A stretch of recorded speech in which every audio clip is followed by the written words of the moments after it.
Sugeng rawuh Pak Beni. Terima kasih. Selalu sehat kayak Mas. Seger nih Pak. Iya, Mas Bayu lebih seger lagi. Oh iya, Pak. Habis long weekend kok Pak. Iya, karena saya tahu selisihnya dengan saya 30 tahun lebih. Seneng saya pada begitu. Gitu ya. Gimana Pak? Long weekend ini Jogja nih full sekali nih Pak. Ya, itu harus disyukuri. Kalau tidak full kan keberdayakan namanya UMKM kami kan juga sedikit lambat. Ya. Semuanya ada plus minusnya. Orang sering mengeluh macet. Kan macet yang kita harapkan sebetulnya tanda kutip. Cuma bagaimana kalau macetnya itu bisa dikelola supaya orang tetap nyaman. Macet tapi tetap nyaman. Nah, kan beda ya. Itu kan. Iya. Itulah uniknya. Maka kalau datang ke Jogja jangan sekedar jalan tapi nikmatilah Jogja dengan kemacetannya. Nah, gitu ya. Itu.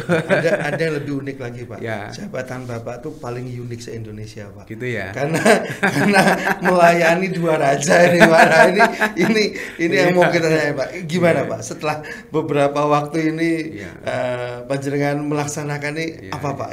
Yang merasa yang jadi tantangan secara personal, Pak? Iya, ya, yang jelas kan saya itu kan pembantunya Pak Gubernur dan Pak Wakil Gubernur. Tentu di dalam mengemban amanah ini harus tahu goal ending yang ingin dicapai setidaknya 5 tahun ke depan. Ya kan? Kalau tidak tahu tujuan kan apa yang harus kita lakukan? Tujuan goalnya tidak ingin diketahui. Kalau kita sudah tahu tujuan yang ingin dicapai 5 tahun ke depan itu ada 4 hal besar. Misalnya soal bagaimana sih kemiskinan bisa turun. Betul. Bagaimana sih gap antar wilayah, antar penduduk itu bisa turun. Bagaimana sih pendapatan penduduk antar utara dan selatan tengah itu makin menurun. Kemudian pertumbuhan ekonominya makin bagus, mengupayakan dengan inovasi. Nah, salah satunya adalah dilakukan melalui reformasi birokrasi di kelurahan. Tentu akselerasi ini harus didukung oleh kecepatan memanfaatkan digitalisasi. Maka 4 hal itu tadi harus mewujud 5 tahun ke depan. Nah, tugas Sekda itu adalah merampungkan semua misi yang ingin dicapai. Dengan apa? Berkolaborasi dengan semua OPD, berkolaborasi dengan aktor dan sektor yang ada di DIY, termasuk ke pemerintah pusat, termasuk dengan swasta, termasuk dengan perguruan tinggi, termasuk dengan kesultanan dan kadipaten, termasuk dengan komunitas, termasuk dengan panjenengan, berkomunikasi dengan melalui medsos itu. Kalau dari unsur pentahelix saya yakin Bapak ngelotok lah Pak, bisa melihat dari.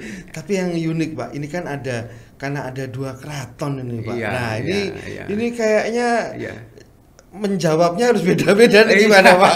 Begini, tadi soal pentahelik ya. Kalau keunikan di Jogja itu tidak menjadi pentahelik. Oh gitu tapi Pak. Menjadi 5K. Apa itu Pak?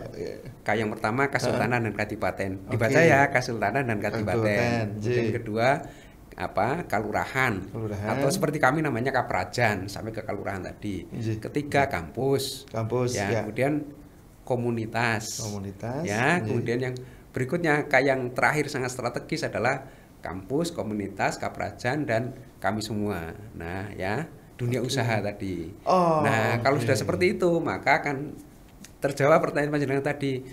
Gimana ngeladusi 2 raja tadi? Ingat, 2 raja itu adalah loro-loroni ing atunggal. Dua-duanya jadi satu. Yang kita ladusi ada satu kesatuan. Kenapa? Karena 2 kerajaan yang ada di Jogja itu satu kesatuan. Betul. Jadi kami ngeladusinya 2 raja tapi satu misi, satu visi. Tidak ada visi Wakil Gubernur itu termuat jadi satu. Visinya adalah visi Gubernur dan Wakil Gubernur. Di dalamnya termasuk dalam 2 visi yang ada 2 raja tadi. Kalau di daerah lain sekdanya ada yang menghadapi lebih dari 2 gubernur loh Mas. Misalnya Jawa Tengah ada gubernur Akademi Kepolisian,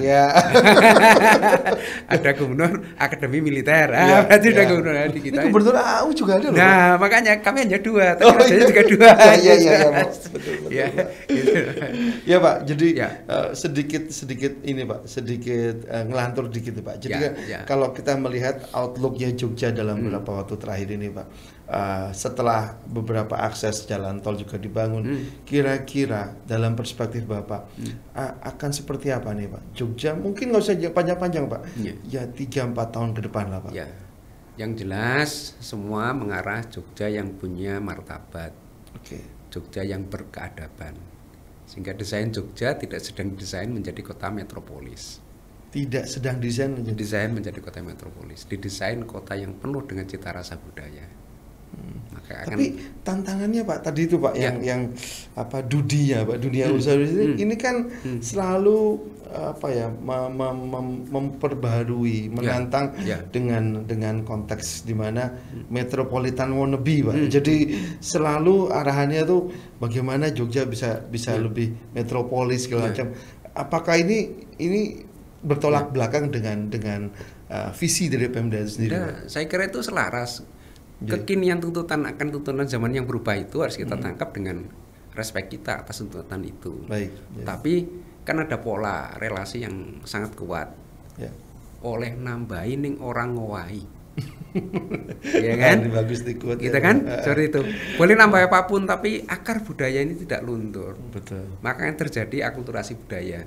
Orang Papua, orang Aceh, orang Minang yang datang ke Jogja itu tidak harus menjadi orang Jawa. Betul. Tetaplah jadi orang Papua yang bicara keras, tetaplah jadi orang NTT yang bicara keras, tapi tidak dengan kekerasan loh ya, karena sudah masuk ke dunia Jawa, yang tahu unggah-ungguh dan sopan santun, tidak berubah kultur. Maka itu desainnya Jogja seperti itu. Maka Jogja didesain tidak menjadi homogen, heterogen, kan kita sudah terbiasa hidup berbeda dengan satu sama lain kok gitu. Itu yang dikemas dengan budaya Jogja. Maka ada budaya Tepo Sliro di sana, saling menghormati satu sama lain. Itulah visi ke depan yang ada, inovasi dan budaya tadi. Jadi inovasi tidak boleh dibendung, dan inovasi itu kan sebuah kebutuhan, tuntutan akan zaman. Kami tidak berubah mesti akan ditinggal. Wah, saya sampai dulu pernah berpersepsi, ini kalau layanan kami tidak berubah nanti jangan-jangan masyarakat mintanya layanan ke swasta, kan nggak boleh terjadi. Betul, ya kan? Iya, bisa jadi Pak. Kan seperti itu, sehingga apapun sekarang layanannya itu semodel layanan di swasta. Orang layan di pemerintah itu sekarang nggak ada kok, pengen datang ke kantor, pengennya klik dari kamar, dokumen diantar ke kamarnya. Ya kan? Betul. Dulu zaman saya pegawai awal-awal sampai dengan belasan tahun yang lama kan, kalau tidak ketemu tidak marem, kalau tidak ngobrol tidak marem, dan kalau tidak ada apa-apanya tidak. Sekarang tidak. Syukur ada layanan tanpa permohonan. Coba Mas, penggali layanan tanpa permohonan. Itu. Saya contohkan lagi sederhana. Gimana itu Pak? Ada masyarakat kami, sedo meninggal dunia. Keluarganya itu tidak pernah mengurus atau tidak sedang akan mengurus akta kematian karena sedang ribet, sedang ngeladosi macam-macam upacara. Pemerintah sudah datang. Syukur sebelum jenazah ini dimakamkan sudah disampaikan akta kematian, dirubah KK-nya, disesuaikan kartu penduduknya ditarik, suami atau istrinya sudah berstatus sesuai dengan meninggalnya. Itu layanan tanpa permohonan. Itu hadirnya negara. Itu manifestasinya ke bawah apakah memungkinkan dalam konteks transformasi digital Pak? Ini kan kita bicara soal challenge-nya ke SDM juga ya Pak. Ya harus sampai ke sana. Iya, sekarang penjualan nggak punya KTP digital sudah ada kok. Itu kan layanan tanpa permohonan. Betul Pak. Itu. Jadi kalau dibalik-balik ya, kalau dulu kan kita sering ngamuk gitu ya. Warga aku nggak punya KTP, yang salah kami Pak. Bukan warga. Oke gitu, Mas. Sebelum sampai ke kita ngobrol layanan publik, kita break dulu Pak. Baik. Kita nikmati dulu Pak. Wah siap. Terima kasih nih TVRI kasih kopi panas ini.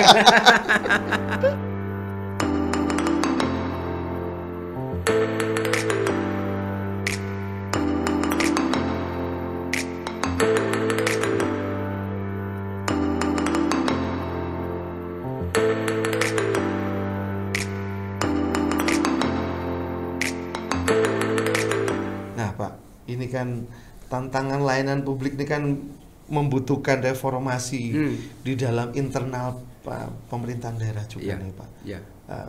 Tantangan ini yang selalu ditanyakan dan ini masalah klasik tapi oleh netizen Pak, apalagi Pak. Ini kan selalu jadi pertanyaan yang terus menerus. Bagaimana Pak kira-kira menjawabnya?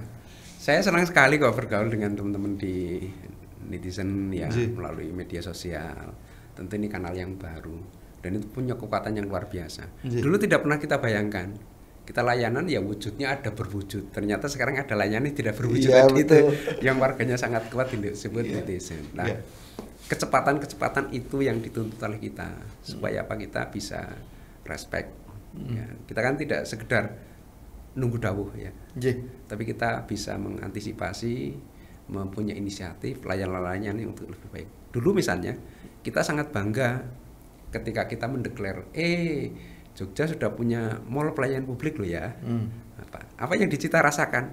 Mallnya, bukan layanan publik. Betul. Oke ya. Betul. Padahal sekarang ada kekinian lagi. Saya nggak perlu kok ruang kerja saya lebar dengan seluas supaya orang masuk termangu-mangu. Ruangnya kepala ini besar dan ini gitu ya. Sekarang cukup dengan satu kursi, dengan satu meja yang kecil, semacam co-working space yang bisa menggulirkan semua manajemen. Artinya apa yang harus kita tangkap itu mengikuti pola relasi. Memang kami punya kendala di internal. Ya, saya tidak menafikan itu. Sehingga inilah potret kekinian. Maka kami tidak canggung dengan anak-anak muda. Itu kan gini. Kalau prosentase ASN se-Indonesia itu 4, sekian juta. Itu dari usia yang masih kategori generasi old seperti saya. Generasi kolonial gitu ya. Padahal kita menghadapi layanan milenial. Nah, kita sekarang sudah terbackup oleh aparatur yang sudah milenial, sudah setara lah dengan mereka kecepatannya. Teknologinya juga sudah bisa mengikuti. Tinggal menjembatani antara kecepatan orang dengan kecepatan budaya yang harus diikuti, yang harus ditambahkan apa? Unggah-ungguh. Layanan publik itu memerlukan unggah-ungguh. Ya, kan kecepatan teknologi itu kan tidak, kita bicara dengan teknologi kan bicara dengan robot. Betul Pak. Nah, itu touch-nya manusianya itu dengan budaya di dalamnya ada unggah-ungguh. Nah, itu Pak. Jadi kalau lari sedikit Pak ke gestur digital Pak ya, bahwa kita menyadari Pak bahwa memang proporsi bonus demografi kita apalagi di Jogja Pak ya, ini kan sangat divergence Pak, sangat beragam Pak ya Pak. Dan kemudian saya juga meyakini bahwa mungkin proporsi dari PNS-nya juga atau ASN-nya 50% sudah digital native Pak, bukan lagi kalau kelas kita ini masih digital imigran nih Pak. Zaman dulu mainnya dakon terus jadi mainan tab. Nah, ini kalau sekarang ini kan dari lahir udah tahu Pak HP. Nah, ini kan kaitannya sama kultur kerjanya Pak. Ini budaya kerjanya Pak. Bagaimana kemudian reformasi birokrasi ini bisa mengubah kultur kerja yang tadinya mungkin masih semi digital sekarang menjadi digitally services tadi Pak. Maka seorang kepala harus meyakinkan organisasi di dalamnya, personelnya di dalamnya tahu goal yang ingin dicapai. Sehingga struktur yang sifatnya destruktif zaman saya dulu itu tidak dikenal lagi, karena anak-anak atau pegawai sudah disuguhkan Anda end goal-nya ini loh ya. Betul. Sehingga kecepatan dia untuk melakukan pelayanan publik itu terstandar dengan sendirinya. Secara otomatis SOP itu sudah menjadi kebutuhan. Betul, maksud saya itu Pak. Itu ya. Jadi misalnya ada kebakaran, respon time-nya berapa menit sih itu? Kan kalau makin ke sana tidak makin lama. Kita evaluasi lagi. 30 menit sudah habis tuh bangunan. Betul. Nah, itu kan biasanya kaitannya dengan, sorry Pak, saya potong sedikit Pak. Kaitannya dengan approval time, terus kemudian processing time segala macam. Ini kan mau nggak mau jadi lebih apa ya Pak? Jawaban respon time jadi lebih. Itu kami harus belajar dari pengalaman seperti itu. Makanya kan tidak boleh lagi ada ucapan koyong ini wis cukup. Kan gitu. Itu zona nyaman itu dulu Pak. Sekarang pergeseran itu terjadi. Dan itu tidak bisa ditampik oleh kita. Manakala kita tidak masuk ke era seperti itu, masih tertinggal. Dia datang ke kantor mesti ngowoh. Ngowoh apa? Ngowoh dengan segala kegumunannya. Ngowoh dengan segala. Karena dia tidak dong akhirnya. Makanya end goal itu harus ditanamkan kepada semua ASN. Anda bekerja di sini, itu end goal-nya ini. Makanya pergeseran dari struktur ke fungsional arahnya ke sana. Ya, dulu kan kita struktur sampai ke bawah. Betul. Jadi kalau kasihnya belum perintah ya sudah, Pak kasihnya belum apa-apa, kita diem aja. Sekarang enggak kan? Pergerakan itu kan cepat. Bahkan saking cepatnya, Mas, ini dirampung siapa Pak? siap dereng ngerti gitu kan gitu ya, seperti itu kan kita tahu itu yang saya sebut dengan budaya tadi itu dan sebagainya. Maka kecepatan seperti itu, siapa yang menyesuaikan? Saya itu juga harus sudah menyesuaikan. Betul. Karena yang tadi penyanyi disebut dengan bonus demografi itu tidak hanya terjadi di usia emas, di usia sepuh itu di DIY itu mulai baru begini. Karena penyanyian melihat piramidanya ini harus diwaspadai oleh kami di birokrasi. Berarti kalau ini akan terjadi, berarti harus ada layanan khusus untuk kaum yang lansia. Maka begini, usia 60 lebih saya itu ya, mungkin bisa salah teori saya itu. 60 sampai 70 saya sebut dengan lansia muda. 60 70. Baik. 70 sampai 80 itu lansia dewasa. Pak. 80 seterusnya lansia paripurna. Nah, maka akan terjadi layanan terhadap masyarakat yang usianya seperti itu. Kalau piramidanya seperti ini, berarti harus ada layanan publik yang berkaitan dengan layanan lansia. Nggak pernah sebuah kota terpikirkan akan melayani layanan lansia. Semuanya orientasi kepada layanan milenial, kecepatan teknologi, kecepatan informasi. Kepada lansia, kecepatan teknologi diperlukan, tetapi kehalusan informasi kepada lansia itu harus diciptakan. Setuju Pak, bahwa memang itu dalam konteks SOP semua harus dilayani secara generalis, secara merata Pak.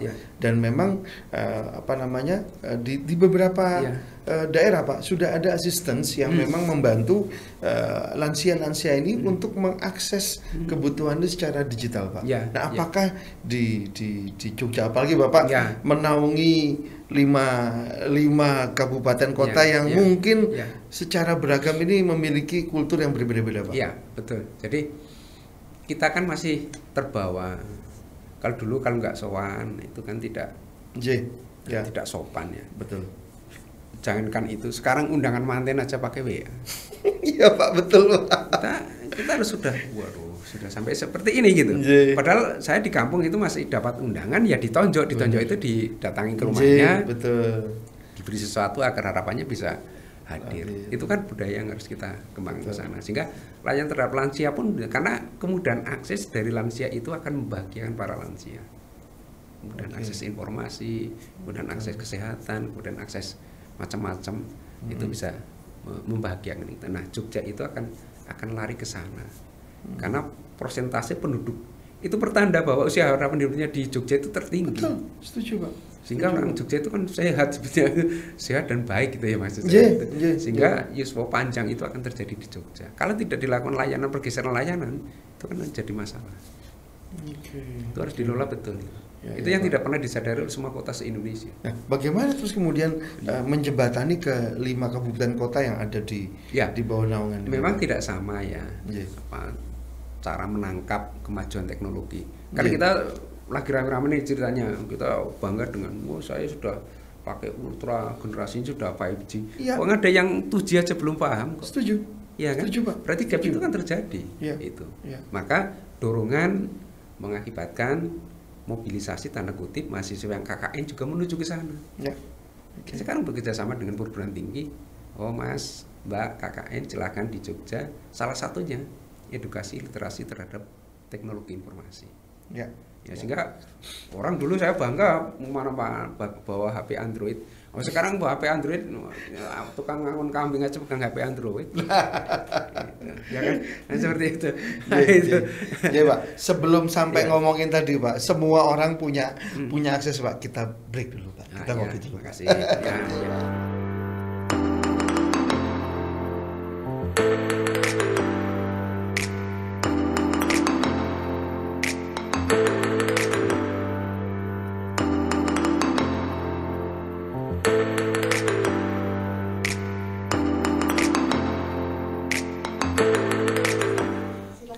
Nah Pak, jadi nyambung sedikit lagi Pak tadi Pak, karena unik dan beragam, terus kemudian ini dibangun sebuah garis besarnya Pak, sebuah payung besarnya Pak. Nah, apakah kemudian dari yang 5K tadi Pak, itu media di mana Pak? Karena biasanya Pak, ini respon atas sebuah atau kritik atau itu biasanya dilayangkan melalui media Pak, apalagi platform media ini kan ada yang mungkin ada media yang memiliki rumah, tapi kan ada juga sekarang nih homeless media nih Pak, yang mungkin lebih jauh lebih kejam nih Pak. Ini ya Pak, kalau ngomong Pak.